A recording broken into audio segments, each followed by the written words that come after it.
tayo. Umpisahan na agad natin, mga kababayan. Ito, mga bossing, no? Dito nga po, ito, kaya pala pilit at lagi nilang binibira si Martin Romualdez, mga bossing, dahil sa mga ganitong isusulong, mga kababayan. No? Oh, ewan ko, hindi naman tatakbo ng presidente to. Wala naman ako naririnig na tatakbo ng presidente itong si Congressman Martin Romualdez o House Speaker Martin Romualdez.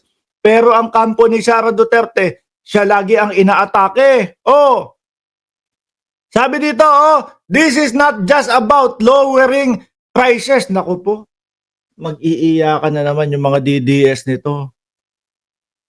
Una, asa ng 20 pesos na bigas? Nangyari ho, mga kababayan. 'Di ba?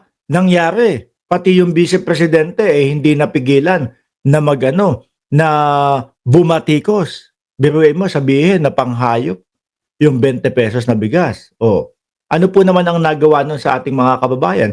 Di ayun pa din ho, mga bossing, no?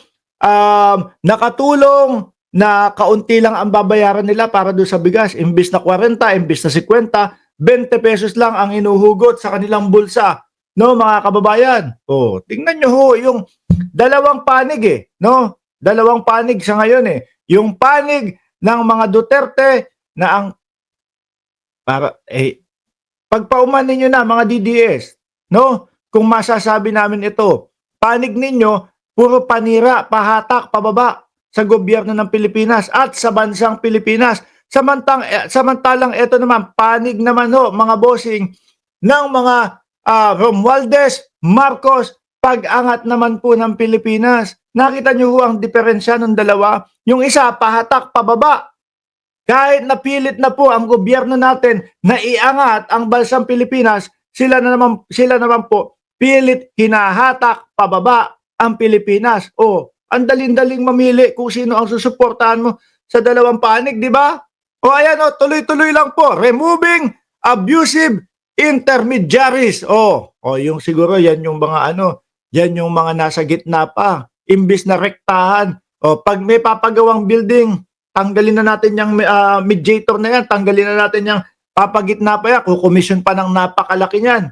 Rektahin na natin doon sa mismong gagawa. Sa ano pa dito? And building a food system that works for everyone. That was bagong Pilipinas means. Sabi po dito ni Ferdinand Martin Romualdez. Ano po ba ang mga nakapaloob? Diyan, mga kababayan, maganda talaga ang hangarin Kaya lang talagang ito pong mga DDS at ang Vice Presidente kasama na nung mga kasama nila diyan, panay lang po paghatak pababa ang nais. No? Panay lang po paghatak. Naku, dati si Jun Kakayan na dating adik, ngayon magsasaka na daw. Dati adik-adik lang to Bakit ngayon biglang magsasaka ka na ngayon? Musta nga bigas? Paano naman kaming mga farmers na 8 to 9 piso? Kala hindi labas ang kapital na. Uy, alam namin ang sitwasyon dyan. Kaya nga nag-aabono ang gobyerno, di ba? Ng 13 pesos na bigas. 33 kinukuha sa mga magsasaka yung 20 pesos na bigas. 13 pesos doon abono ng gobyerno. Paano sasabihin na 8, 9 pesos lang? Dati padyak, dati tapos ngayon magsasaka ka ng talagang ang mga DDS maipilit lang no? Bigla-biglang parang si Johnny Shinso, mga kababayan. Iba-iba yung mga trabaho, maipilit lang. Yung kanilang paninira, Diyos ko, dating adik, ngayon magsasaka na. Key outcomes from the pilot implementation. Eto naman, sa Camiguin naman. Price reduction. Di ba? Price reduction. Rice was sold, at an average subsidized price at 27.80 per kilo, down from market price above 60. Nung panahon ng kanilang tatay, si Tenta ho, mga kababayan. Si Tenta ang presyo ng kilo ng bigas, mga bossing. Tapos kung ano-ano pa po ang mga gustong sabihin. No? Kung ano-ano pa po ang gustong panira dito sa gobyerno ni Pangulong Bongbong Marcos. Di ba? Sabi dito, high coverage, 25,615 to 25,655 registered citizen were endorsed as a beneficiary or 99.7% coverage. Strong usage, a total of 33,762 redemption were recorded with an average of 2 transactions per beneficiary. Efficient budget use, 18 million, 18.5 million out of 20 million, 93% was efficient utilized. Retail footprint, 7 accredited rice retailer participated across 16 store locations. Subsidized or subsidy per household. Each beneficiary received 750 in subsidy equivalent in 50% off for up 25 kilo of rice. Ayaw nyo pa niyang mga ganyan, mga bossing. Palibhasa po, ang gusto lang nila, ang maupo ng maupo, ang mga Duterte. No? Pag hindi Duterte ang nakaupo, iyakan ang mga DDS.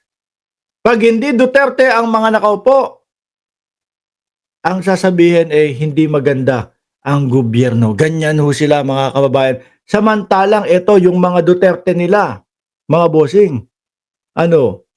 Yung mga Duterte ho nila, mga kababayan, wala naman pong ginawa, kundi puro paghatak, no? Sa gobyerno, pababa, puro paghatak sa atin, pababa, puro papunta tayo,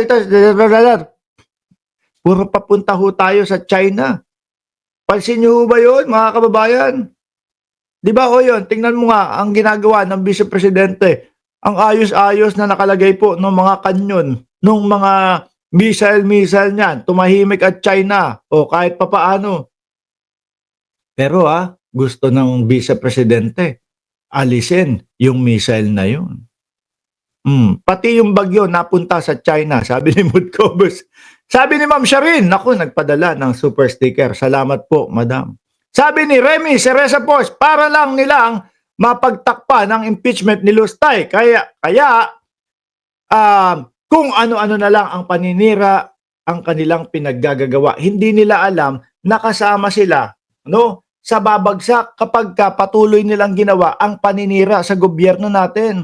Hindi yata nila alam na kasama sila doon sa malulugmok.